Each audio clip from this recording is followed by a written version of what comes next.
In three, two, one, you're live.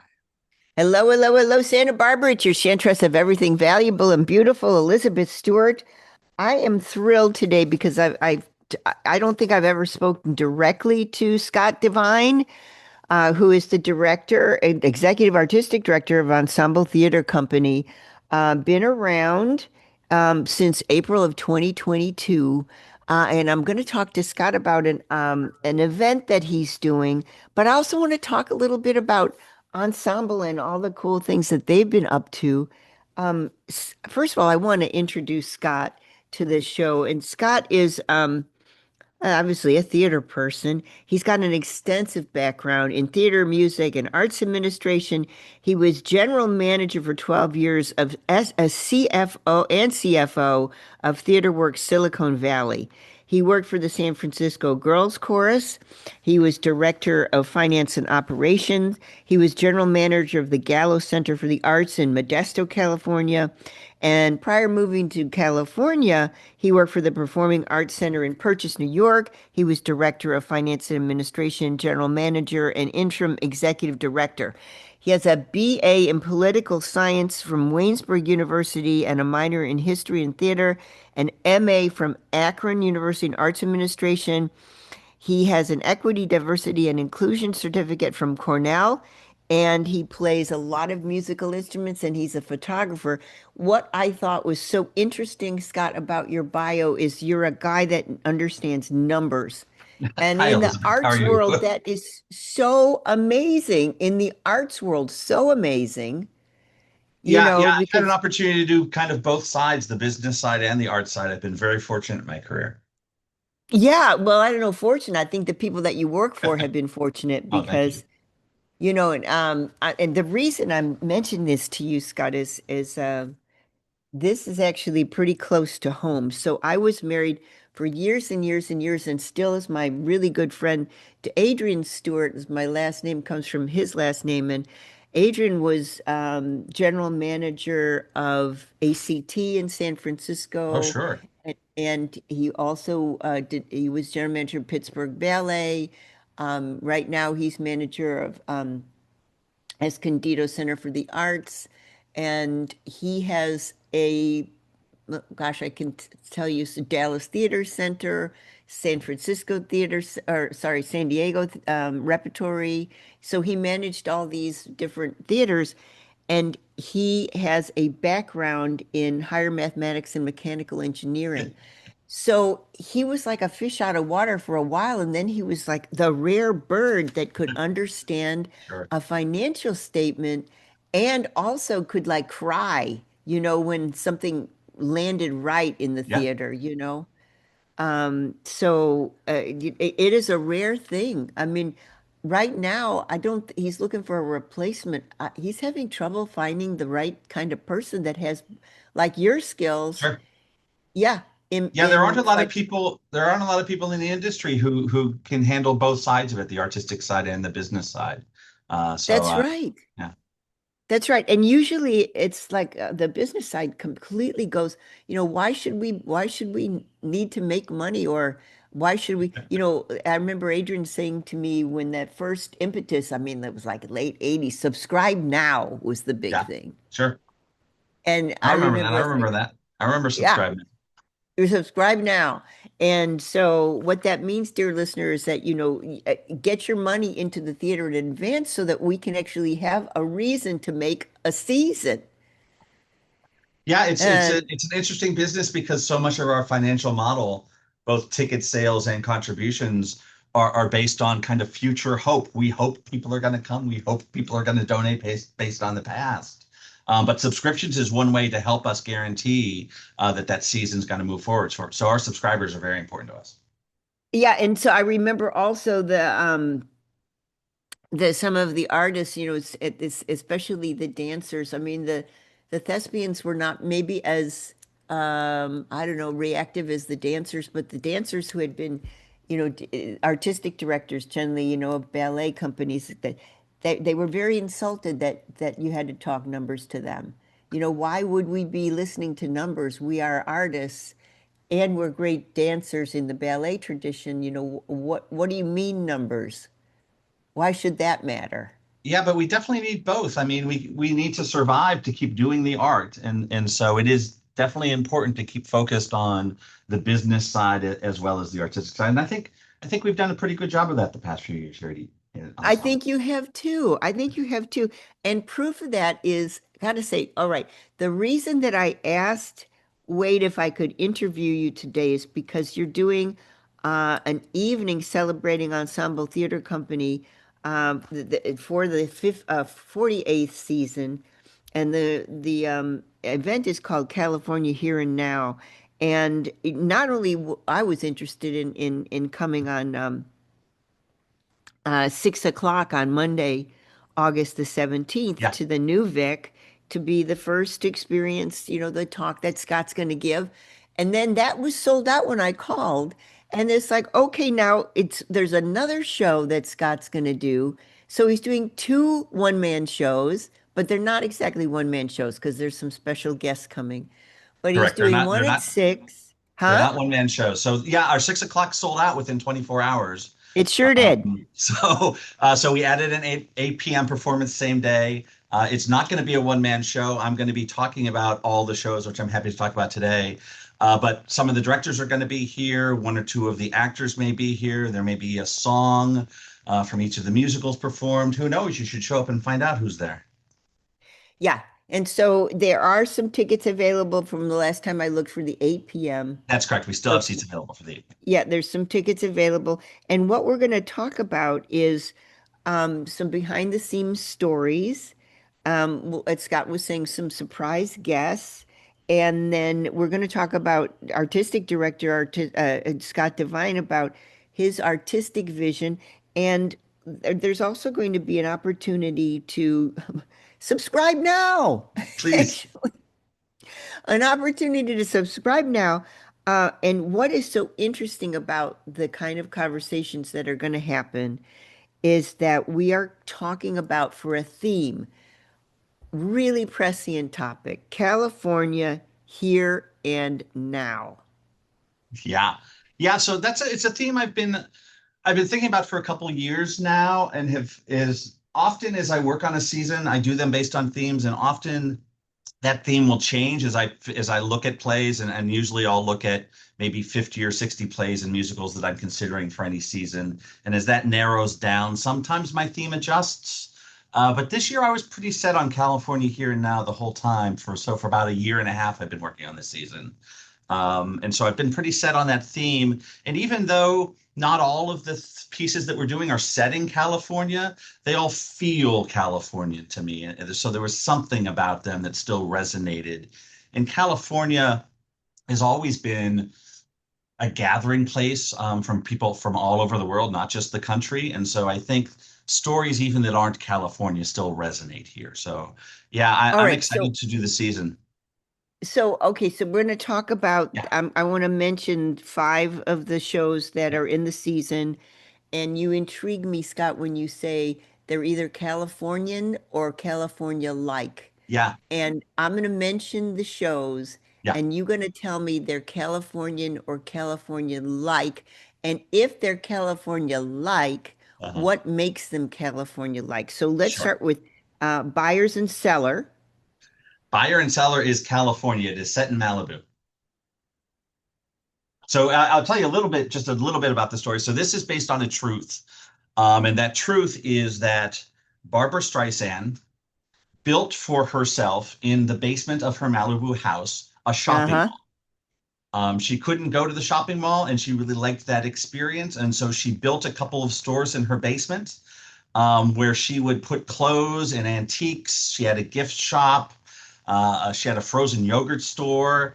And she and her husband would occasionally go down there and shop. And she would hire somebody to be there to act as a salesperson. And so this story was written by a man named Jonathan Tollins, who was one of those people at one point that she hired to work in her store, in her basement, to be there to help her buy things. It is an incredibly funny one-man performance. He doesn't, do Barbara. He doesn't he doesn't pretend he is Barbara, but he does have reenact conversations that he had with Barbara. It's a really funny show. Okay, so that's a Malibu experience, and it's also about shopping, which is a California experience for sure. And Sure, and yes, I have. it's about the I don't know the different levels in California and in LA. I mean, it's an actor who is so famous and wealthy that she can't go to the mall, who is hiring an actor who is so out of work that he has to go work for her in her mall basement. I think that's a very LA experience. Totally. I've seen the mansion there. Yeah. Those of us who've seen it there, and I've known about the shopping experience. Mhm. Yeah, so that's amazing that that play is about that, and that's the first play of the season. First play of the season in October. Yeah.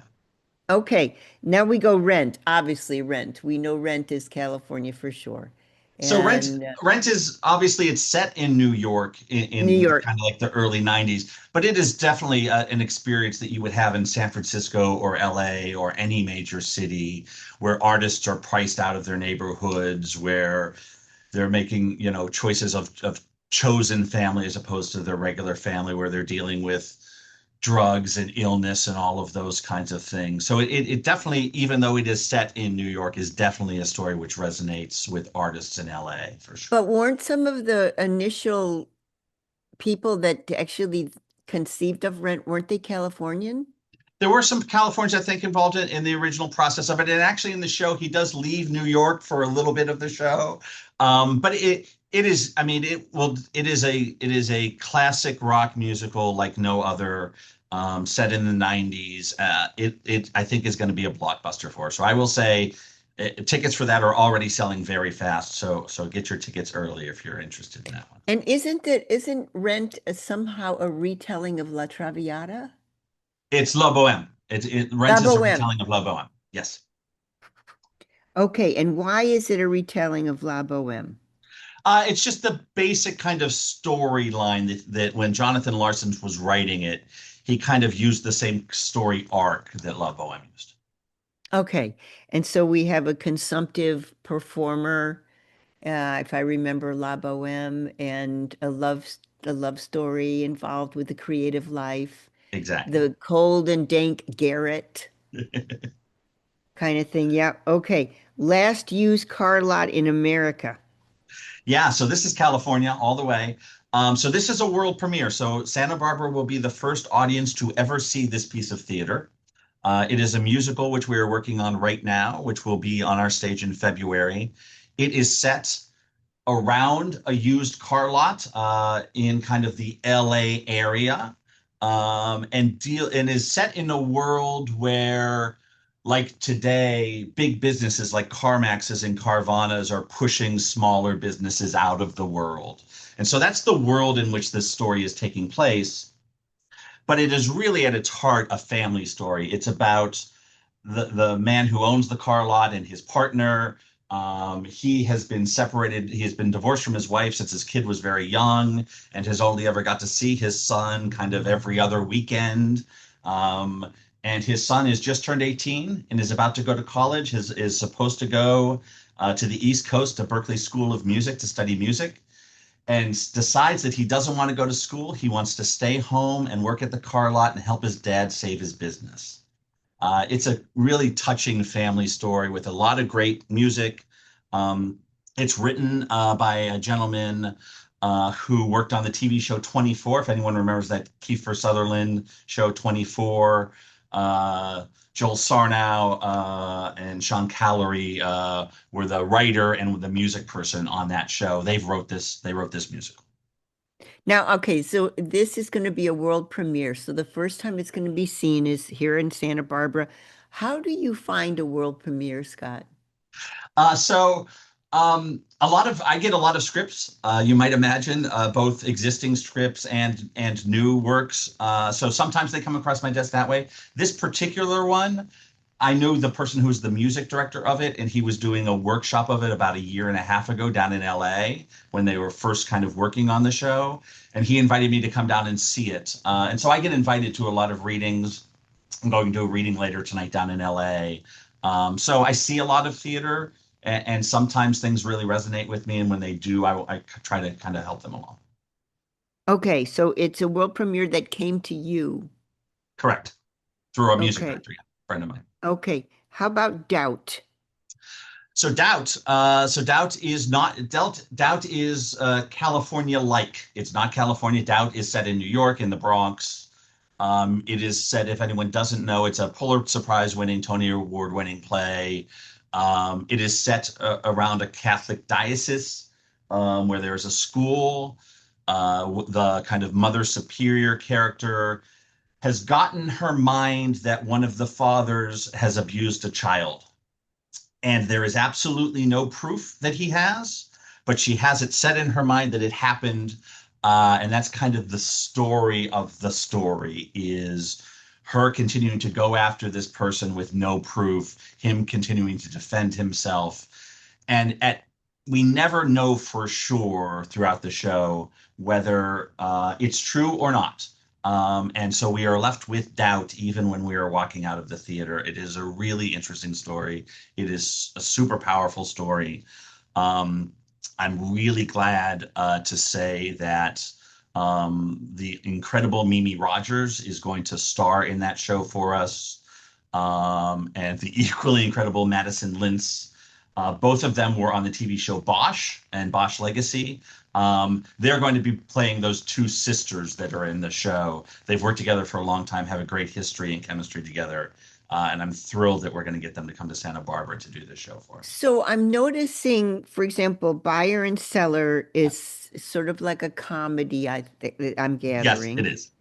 Okay, and Rent is a musical. Yep.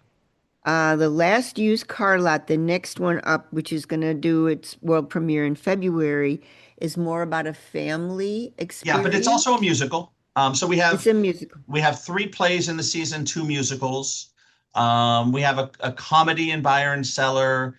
There's certainly comedy aspects of Last Used Car Lot, but I would call it a dramedy. It's a dramedy comedy. Doubt and True West, the last show of the season, are definitely our heavy hitting dramas.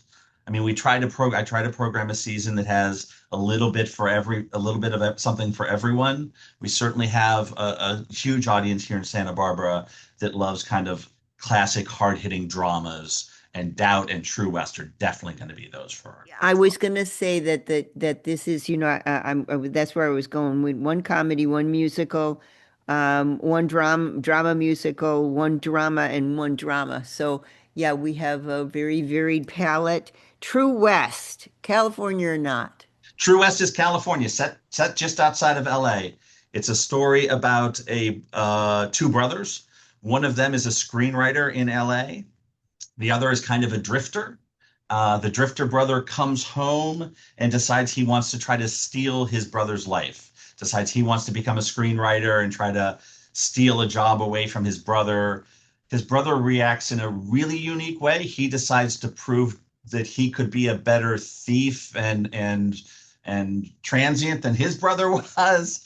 It is a really interesting drama. It is a knockdown, drag out. The play ends with a fight in the kitchen between these two brothers that when the curtain comes down, we're not sure whether they're going to kill each other or kind of hug it out and move on with their lives. And that's just kind of where we end.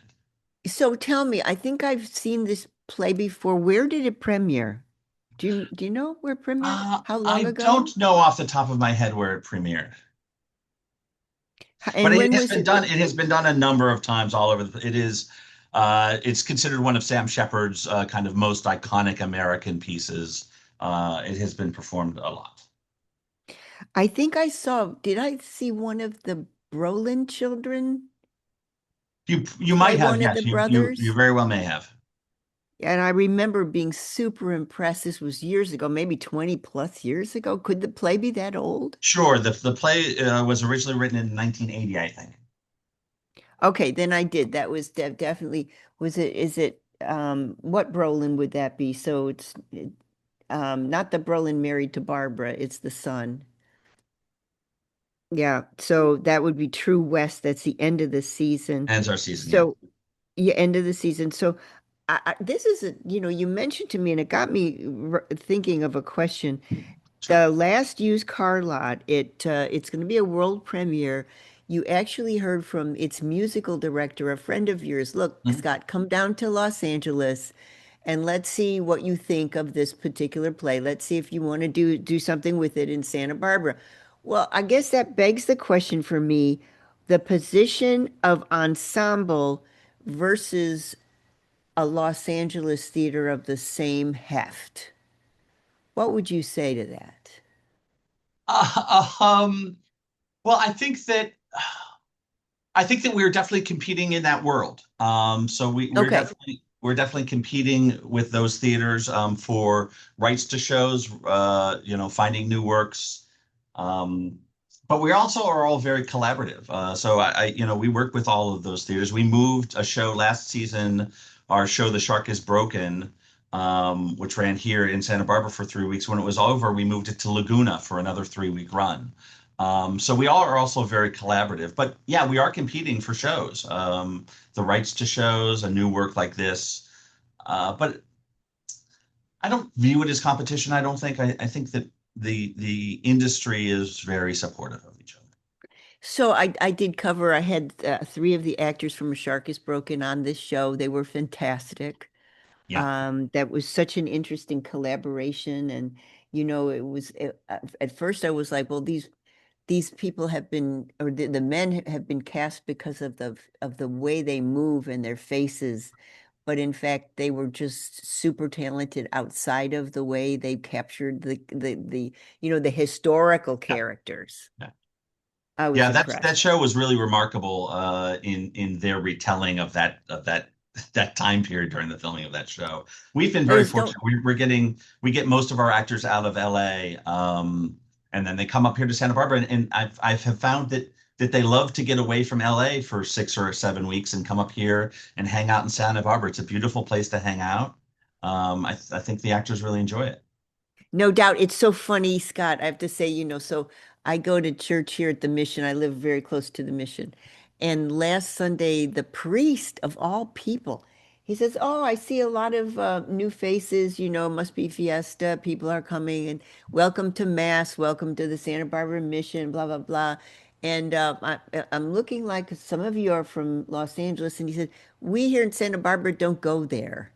It's like the priest is my God, the priest is telling people, and he was totally, like pan-faced, like it was just a natural thing for him to say. People didn't know whether to laugh or cry or what it was. It was like, what kind of? I've lived in Santa Barbara for 50 years. He says, I just don't go there. It's like, oh my God. Well, okay. So now part of what you're doing on Monday, August the 17th at the New Vic on 33 West Victoria Street. You're part of this is you are telling folks about your artistic vision. So you talk to us a little bit about the five Yeah. works that are coming up in the series, starting October, etc., running the five plays throughout the year. So I'm trying to think of, you were jobbed on in 2022. The the theater was open. What was it? It was open in 2019, was it? Was the theater first open 2019, No, no, no. 2020? So this is our 48th season. So the theater opened. The theater itself, the organization started back in the late 70s, early 80s. Yeah. We moved into the theater into the new Vic space 12 years ago now. So I think 2014 we moved into the new Vic theater. Okay, because I know right before, well, it wasn't right before COVID, but it was before COVID. And I remember you guys doing a huge job of, sticking through COVID at the time. Yeah. And I remember the 2014 kind of dispute between who was going to get that space. I remember that was in the papers, et cetera. And where were you in 2014? And Were you I here? was in San Francisco, so I was at TheaterWorks Silicon Valley then. Okay, okay. Now, how is that like Santa Barbara at all? I mean, you've got your wealth there. You got your wealth here. Yeah, it's similar. they're definitely both very wealthy areas. I wasn't actually in San Francisco. I was kind of in the Silicon Valley, Yeah, Mountain Palo Palo Alto. Alto area. Um, I think there's tech there, just like there's a bunch of tech here. So I think that's another area where it's similar. So I have found them to be relatively similar. I think that Santa Barbara is a little slower, a little more laid back than that area of San Francisco was. But I have found them both to be, very much lovers of theater and supporters of the arts. So that's great. That's a very similar thing between those two cities. So I wanted to ask a question that was kind of a leading question because yes, there's tech there, there's tech here. I remember when, so I did set design most of my life is how I got into appraising because I did like, set design. I did the furniture, verisimilitude. So if someone said to me, we're doing an Ibsen play, I'd find Biedermeier, etc. So, that was like ages and ages and ages ago. So I was a period person in theater. And I remember working for director Bill Ball in San Francisco ages ago, and Bill Ball was doing Belly of the Beast, and he hired a tech crew, and we hung video monitors all around the theater at ACT. And I remember how high tech that was at the time. I was a kid. Huh? And so my thought was, okay, we are Californian, and yes, we have a close relationship with tech. And it brings me to the question, does that relationship ever expand into how you conceive of staging, Scott? Oh, interesting question. We definitely, I think our staging continues to get more technical. I mean, Uh-huh. both the instruments that we use, like the lighting instruments that we use, continue to develop and get more technical, moving lights, those kinds of things as technology advances. But we also, I think, not just here at Ensemble, but at theaters all over the country, we're using a lot more projection than we used to use. So that's definitely a Yeah. place where tech maybe not screens, but certainly large projection screens. That the shark is broken. That entire back wall was a projection screen where we, kept putting the kind of horizon behind the boat. So there's almost no plays now that we do that doesn't have some kind of tech as a projection or some kind of aspect of tech is Does involved. that get into the way of, say, the authenticity of the play, especially if you're doing a historical play? I don't think it does. I think it continues to develop and evolve. I mean, I'm sure that there are some plays that we would stage that won't use video. So, like, Doubt may not use video. It's probably going to be set in kind of a room that we probably won't need video for. So, I think that the key is not to inject it into everything. If it doesn't need to be there, then it doesn't need to be there. We want it to be additive and make the experience better, not take away. Is there any so we talked about the tech influence. I just have to go here just for 5 seconds. AI in theater, what's Yeah. happening there as far as ensemble is concerned? As far as Ensemble's concerned, it has nothing to do with what we do on our stage. I think it's one of the things to me in putting this season together, which I've started to talk about a little bit, it is I think people crave in as we get more and more AI, and you can't tell whether something you're seeing is real or something you're hearing is real. As it did it really happen, or is this something that was created by AI? Theater is one way where what you are seeing is real. It is live. You were in a room with other people and you are experiencing it together. I think as AI continues to progress, I hope audiences are going to want that, crave that more and more experiences which they know are real. So we don't use it. I mean, I use it in my office. I use it to, create documents and because it is useful. But as far as writing a script or even program book notes, those kinds of things, we wouldn't use AI for any of that stuff. I think what you just said is so profound. Basically, that I'm thinking of the historical relationship of theater to people. Yeah. The Dionysian festival in Greece, 8th century BC. I mean, Sure. basically goes back to where the people gathered together and they witnessed something on a very human level altogether. I think that the AI revolution, quote unquote, I think it's going to drive people to the theater. I hope I so. think I it's, agree. I hope. yeah, I Yeah, think I think, it's I mean, theater is a unique experience because on average, we do 20 performances of each of our shows. So each one of those performances is different. If you came, and I see every performance that we do usually. It is different from night to night because those actors are engaged with the audience and the audience is engaged with them. And if an audience is more responsive, that changes it one way. If they're less responsive, that changes it another. Um, and so it is an art form which is created every night in that space between the actors and that audience. And I don't, there's nothing else like that to me. no, I would think that that would be absolutely the case where there's this reactionary impulse of, let's get away from the it's sort of the the personal touch that isn't really personal that you Yeah. get with AI, where in other words, here's a box. Do you like this personality, Scott? Oh yeah, I love that personality, Miss AI. You know, Richard's giving us a sign we have to go to quick break, but I have two questions I want you to think about during the break. So 20 performances each of each of the five plays. It's 100 a lot. Um, I want to know how a creative artistic director recognizes A, talent in a script, and B, talent in a performer. I want to know how you feel when you are faced with this efflusory, I guess, almost ungraspable concept of talent.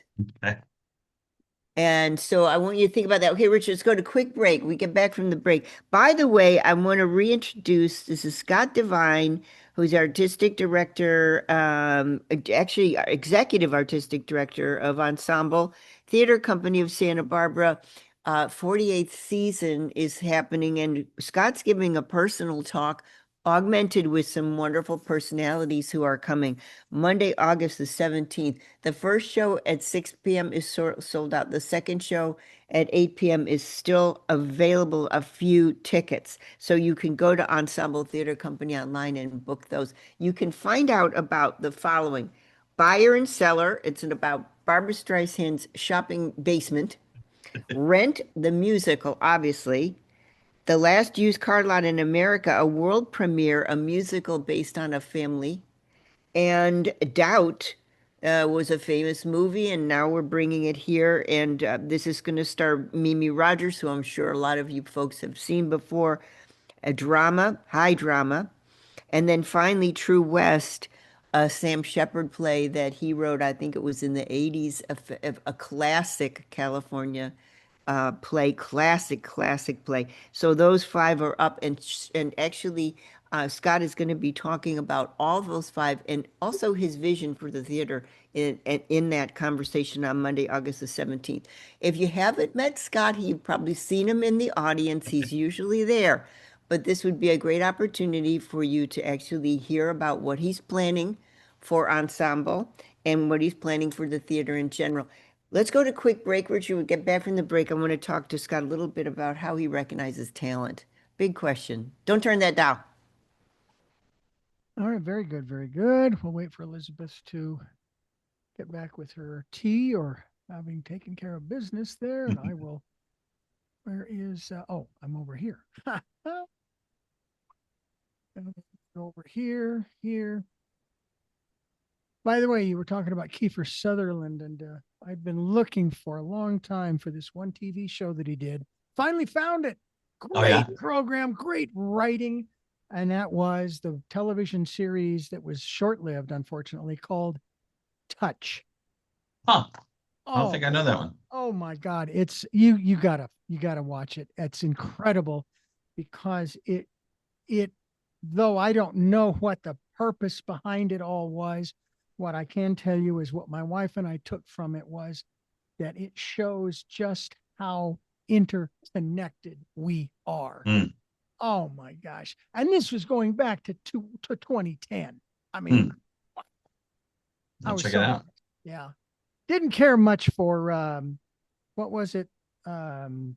Something Survivor. He became the president, but Oh, he was Designated Survivor. designated. He was so far down the list, and everybody's all bent out of shape. And it's like, well, don't blame him. He didn't All create right, that. Richard, I'm Hey, back. here we go in 3, 2, 1. You're live. Welcome back. It's Elizabeth Stewart. A great pleasure talking with Scott Devine. He is the Executive Artistic Director of Ensemble Theater Company of Santa Barbara. This is its 48th season. And to kick it off, Scott is doing a premiere event. I mean, basically, he's going to talk about what some of the behind the scenes look like at the theater. He's going to talk about some of his favorite guests that have come to the theater, and they're going to be there as well on this evening. There's a performance that Scott's going to give himself on August 17th. 6 p.m. is sold out, but 8 p.m. is available. And you can start to talk about what Scott's vision is for the theater, and of course, you can have an opportunity to subscribe right then and there to the season, which we hope you do, for priority season subscription access. So if you're coveting some specific seats, etc., you want to know how to grab those, go and check out the event Monday, August 17th at 8 p.m. Give Ensemble Theater a call, go online, and you can grab tickets. RSVP is going fast. I looked this morning. So it's going fast. Okay, the theme of the talk that Scott's going to give is California Here and Now. What a fantastic theme. We've been through the fires. We are facing AI, the impersonalization of some of our great monuments. All these things are happening right today in California. And boy, this is a really good time to talk about what California is as a dream, as a nightmare, as a theme. It's a great time to talk about that. I asked Scott before the break, I have seen Ensemble on and off, and Richard and I have covered a lot of performers that have come through the theater. We've been so privileged to do so. And every last one has been a delight. Every last one has been oozing talent. And a lot of this is, we've got to thank Scott Devine for bringing us these people. We talked a little bit about Doubt and bringing Mimi Rogers back. This is the kind of caliber that we get through here in Santa Barbara coming through our theater. I was interested to know how Scott recognizes talent in a script. And the reason I asked him is that um, I have okay, so Scott brings me back. Yeah. In my high school, there was a hall, and it was called M Hall, and it was called the Music Department Hall. And all of us theater people, music people, we hung out on that hall for 4 years. And out of that hall, each one of us went into the arts. And one of my old boyfriends teaches playwriting at the University of Chicago in Chicago. And he has won numerous awards. I mean, he's kind of a famous guy, and I've often talked to him about what goes into his scripts. And he's not a spring chicken. He's 70 years old now, been writing, plays all his life. What do you look for? How do you, or maybe you don't look for it. Maybe it hits you in the face. How do you see talent in a script? How do you envision? Yeah, it's a great question.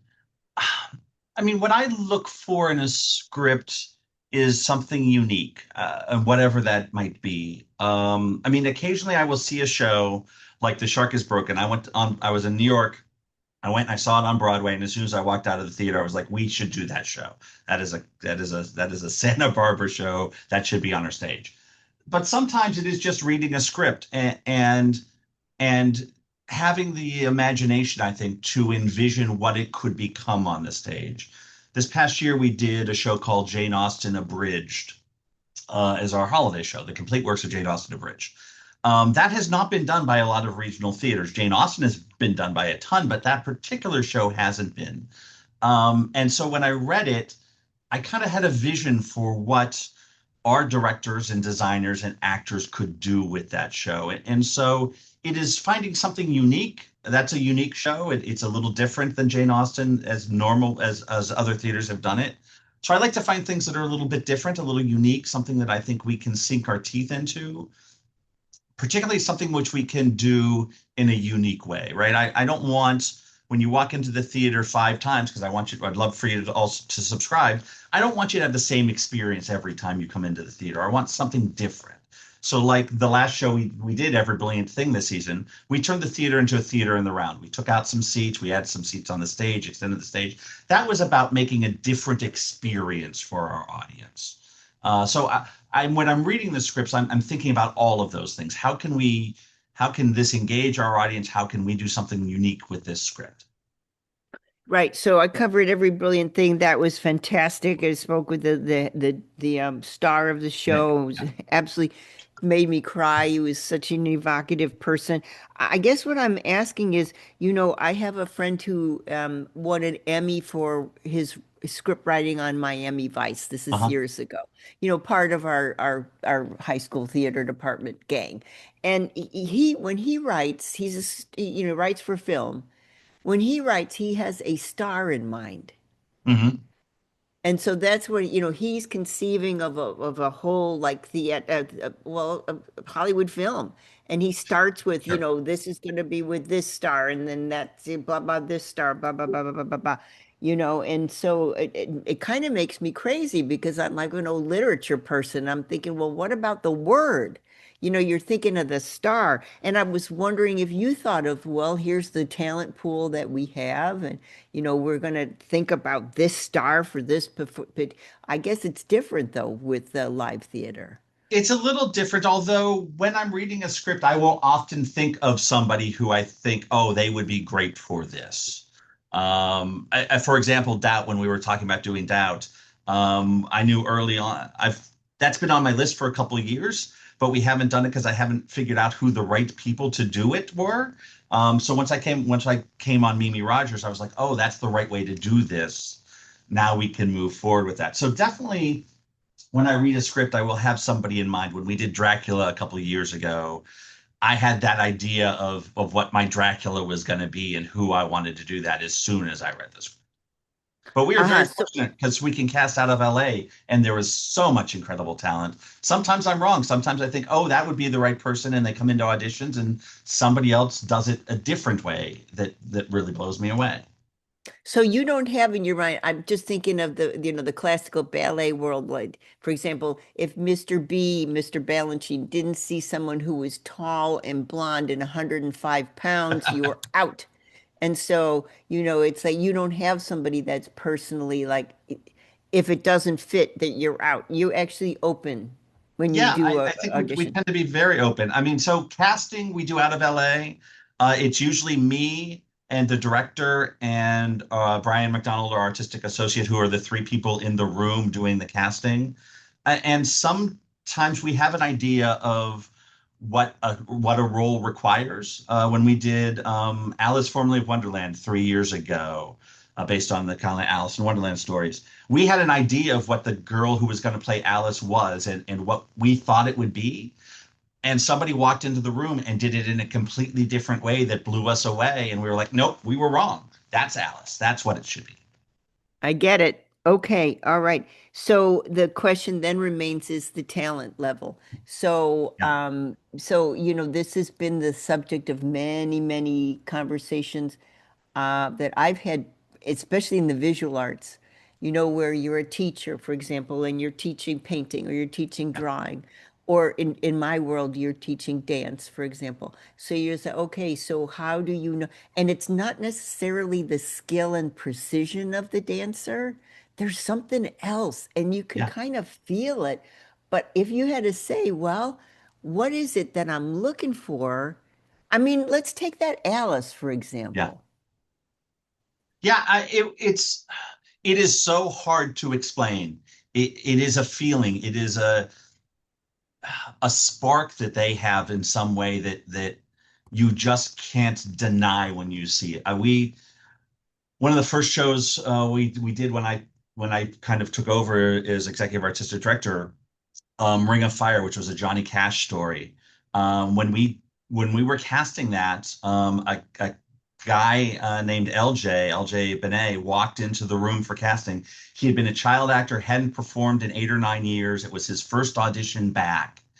And he just blew me away at that audition. And I said to him, he got the role, of course, and did the show for us. And I said to him during the run of the show, I said, "You're going to be a star. I can't tell you why, but I can see it in you, that's going to happen, that you have that level of talent. It's a feeling. It is impossible to explain what that is." I can say, though, that LJ is on Broadway right now, starring in Lost Boys, 3 years later. So I don't know that I can explain it, but I can tell you it exists, that you can see it, you can feel it. What do you think? I mean, this is going to be maybe too personal, but for example, I have known some dancers and I could see that as their teacher, Mhm. but then they do something terrible and they don't follow and they don't pursue it. They give it up. It's too Sure. hard. It's too this, it's too that. Your heart breaks because you know the potential. Have you had that experience? I mean, I think I've certainly seen people who I think are great actors who haven't gone as far as I think they could. I'm in a very privileged position in that when I find those kind of people, I can try to help them. I mean, I can Yeah, that help was my them next find another question. job. Yep. I can help them. There. We try not to use the same directors, same actors, season after season after season, because I want to bring new things. But occasionally, we'll find an actor who I really like, and I think has a lot of talent, and we'll have them 2 seasons in a row or 3 seasons in a row, in part to help them develop and continue to expand and grow. So, okay, so a couple final questions. Yeah. Are there along those lines some actors that you bring here that become beloved in Santa Barbara where they're not necessarily in their home turf?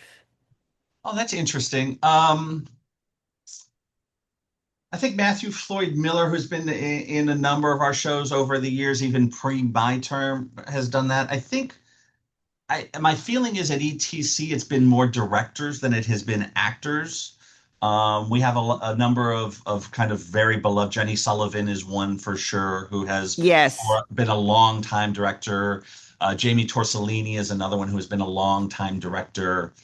So at least kind of every other year they're in the season and have an opportunity. So I think my sense is it's been more directors than cast, although in the very early days of Ensemble, we were a true ensemble. And so it was a cast of actors who were in every show. That was Yeah. obviously before my time, but I'm sure some of them were beloved in that way. So, okay. And then the final question is that when you use actors from elsewhere, another city, for Yeah. example, what is their perception of Santa Barbara and the level of culture here? uh, my experience has been that they love Santa Barbara. They love it's a beautiful climate. It is a lovely place to stay for 7 or 8 weeks. It is Santa Barbara is a unique town. There is more culture in this town than any other town its size in the country, I'm sure. I say that all the time, and nobody's ever been able to prove me wrong. So I think that's just a fact. And I think it is one of the advantages which Ensemble has over some of those other arts organizations is that we do perform 20 performances of each of our shows, where a lot of those other organizations only have 1, 2, or 3 performances. Right. So if you want to see us, and you should, you can find a date. There's 20 opportunities. Okay, so a lot of people that come to Santa Barbara, I know that in the music world, in the dance world, they love it because they look at it like a little vacation Sure. almost. Yeah. Yeah, and so I it's think like, it's well, the same for our I think it's the same for our actors. They we work them very hard through the rehearsal process, but once the show starts, they're working a little bit less. We do, one show a day, and so maybe 4 hours a day, and so they get a little bit of vacation in Santa Barbara. That's not a bad thing. right, exactly. Well, okay, just one more shout out. We've been talking with Scott Devine, executive artistic director, Ensemble Theater Company, ETC, as its nomiker is. And Scott is doing two performances. Actually, he's going to talk a little bit about where well, this season is the 48th season. California Here and Now is the theme. We have buyer and seller. That's about Barbara Streisand's basement shopping mall that she built. Fantastic idea. Rent, the musical, famous. The last used car lot in America. Scott discovered this, a world premiere coming to Santa Barbara in February. It's the first mounting of the show in February, a musical based on a family struggle of you know, uh, us against CarMax, put it that way. There you go. And then we have doubt of, obviously, if you are a theater person, a movie person, very, very famous storyline about I guess the nun actually that has some doubts Yep. about a priest. Yeah. Marvelous. And then True West, a shepherd play goes back to the 1980s and is classic, archetypal, True West. What more can you say about that? And I'm going to say subscribe now. If you guys want to do a really good seat and you want to see each of these particular place throughout the run of the season, subscribe. Sometimes I'm at the last minute and I'll say to a friend, let's go and we'll see a play. And sometimes Ensemble is sold out and you can't. You gotta, but you'll find it'll come around again. It's maybe another night, but let's say you are, one of these people that you just want to put those tickets on the refrigerator with a magnet, and it's going to be a gorgeous night, and you'll have a drink, and you go to the theater. What better way? Subscribe now, I would say, and that's the way you're going to nail down those seats and nail down the opportunity to see this wonderful season in a way that California has never been so, I don't know, abused and raised to its rafters at the same time.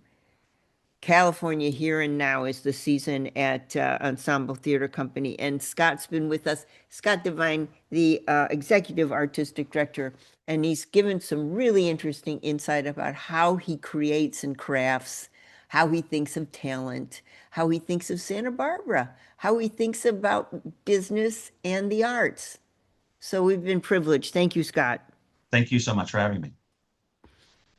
All right, Scott, Richard. Scott, I really hope you can find something in your lifetime that you really enjoy doing that really brings you pleasure. I really do. So That was Richard, great. Richard, on Thursday. So tomorrow, you say you've got a 3 o'clock available? I have you in for 9, but I have 3 o'clock available. Yes. Okay, so can I be a little late to the 3 o'clock? You want us to move from 9 to 3? Yeah, That's but I want to fine. be a little late. That's fine. Okay, Yeah. so I'll be a little late from the 3 o'clock and we'll pre-record. Scott, I have a big surgery coming up. All Oh, dancers have like 5 million hips and 5 million knees and five sure. million feet. I'm on my fifth hip now, and so Oh, yeah, it's yeah. And if you ever need verisimilitude in staging, boy, I mean, I've been an appraiser for 30 years. It's all based on, learning what goes on stage at what period. So I'm your huckleberry, put it that great. way. And she'll give you a good rate too. Let me tell you. No, it'll be free, of course. All right. Yes. Bye, everybody. Thank All you. right. I'll see you Thanks so tomorrow, much. Elizabeth. Scott, pleasure to meet you. Nice to meet you. Thanks. All Bye. right. Bye bye.